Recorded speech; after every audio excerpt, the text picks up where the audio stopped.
एक बार की बात है, हरे भरे जंगल में सैम नाम की एक हंसमुख गौरैया रहती थी। वह पूरे जंगल में अपने दयालु हृदय और मददगार स्वभाव के लिए जाना जाता था। सैम हमेशा किसी भी जरूरतमंद की मदद करने के लिए तैयार रहता था, चाहे वह उसके साथी पक्षी हों या जंगल में रहने वाले जानवर। एक उजली सुबह, जब सूरज की किरणें पत्तों से छनकर आ रही थीं, सैम ने चींटियों के एक समूह को देखा जो अपना भोजन अपने घोंसले में वापस ले जाने के लिए संघर्ष कर रहा था। रास्ता जोखिम भरा था और बोझ छोटी चींटियों के लिए बहुत भारी लग रहा था। हेलो, चींटियों के बगल में उतरते हुए सैम ने चहकते हुए कहा, क्या आपको किसी मदद की आवश्यकता है?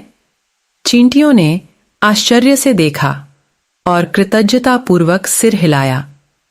ओह प्रिय गौरैया, अगर तुम हमारी मदद कर सको तो हम वास्तव में आभारी होंगे। सैम मुस्कुराया और धीरे से अपनी चोंच से खाने के कुछ टुकड़े उठा लिए। सावधानी से वह चींटियों के ऊपर से उड़ गया और उनके घोंसले के प्रवेश द्वार के पास भोजन गिरा दिया। चींटियां खुशी से झूम उठीं और सैम को उसकी उदारता के लिए धन्यवाद दिया। सैम की दयालुता की बात तेजी से पूरे जंगल में फैल गई। जब भी सभी आकार के जानवरों को चुनौतियों का सामना करना पड़ा, उन्होंने सैम की तलाश शुरू कर दी। उसने एक खोए हुए खरगोश को उसके बिल में वापस ले जाकर बचाया। उसने एक गिलहरी को एक ऊंची शाखा से उसके बलूत के फल वापस लाने में मदद की। और उसने दिन के सबसे गर्म समय में एक थकी हुई तितली को छाया भी प्रदान की। एक दिन फिन नाम का एक युवा लोमड़ी सैम के पास आया। क्षमा करें मिस्टर स्पैरो, फिन ने डरते हुए कहा।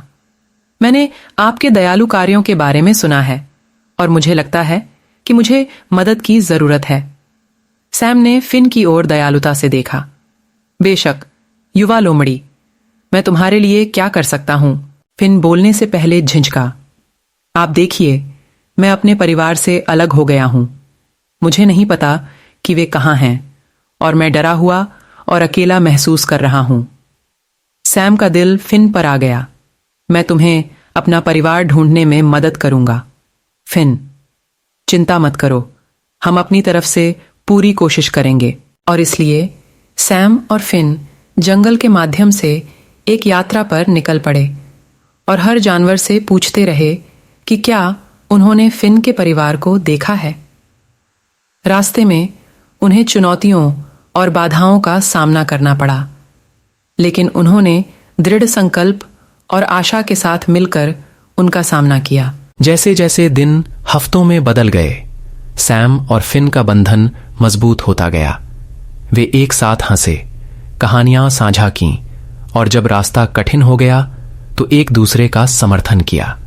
फिन सैम की निस्वार्थता और दयालुता से चकित था और उसने गौरैया की उदारता का बदला किसी भी तरह से चुकाने की कसम खाई। आखिरकार काफी खोजबीन के बाद वे एक साफ स्थान पर पहुंचे जहां फिन का परिवार आराम कर रहा था। जब फिन अपने प्रियजनों से मिलने के लिए दौड़ा तो उसकी आंखों से खुशी के आंसू छलक पड़े। उनका परिवार उन्हें सुरक्षित और स्वस्थ देखकर बहुत खुश हुआ। फिन का परिवार सैम की अटूट मदद के लिए उसका बहुत आभारी था। उन्होंने उसे अपनी मांद में एक आरामदायक जगह और भरपूर भोजन की पेशकश की, लेकिन सैम ने गर्मजोशी भरी मुस्कान के साथ उनके प्रस्ताव को अस्वीकार कर दिया। मैं आपकी दयालुता की सराहना करता हूं, सैम ने कहा, लेकिन मेरा स्थान यहां जंगल में है, जहां मैं जरूरतमंद लोगों की मदद करना जारी रख सकता हूं। फिन ने सैम के फैसले को समझा और उसका सम्मान किया। उसने गौरैया को तहे दिल से धन्यवाद दिया और सैम द्वारा दिखाई गई दया और करुणा की भावना को आगे बढ़ाने का वादा किया। जैसे जैसे मौसम बदला, सैम और फिन की दोस्ती की कहानी दूर दूर तक फैल गई। जंगल के जानवरों ने सीखा कि सच्ची दोस्ती की कोई सीमा नहीं होती और दयालुता का एक छोटा सा कार्य अच्छाई की लहरें पैदा कर सकता है जो कई लोगों के जीवन को प्रभावित करती है। और इसलिए उस मंत्रमुग्ध जंगल में दयालु गौरैया की किंवदंती रहती थी, जो एक अनुस्मारक थी कि सबसे छोटा प्राणी भी दयालुता और प्रेम के कार्यों के माध्यम से एक बड़ा बदलाव ला सकता है।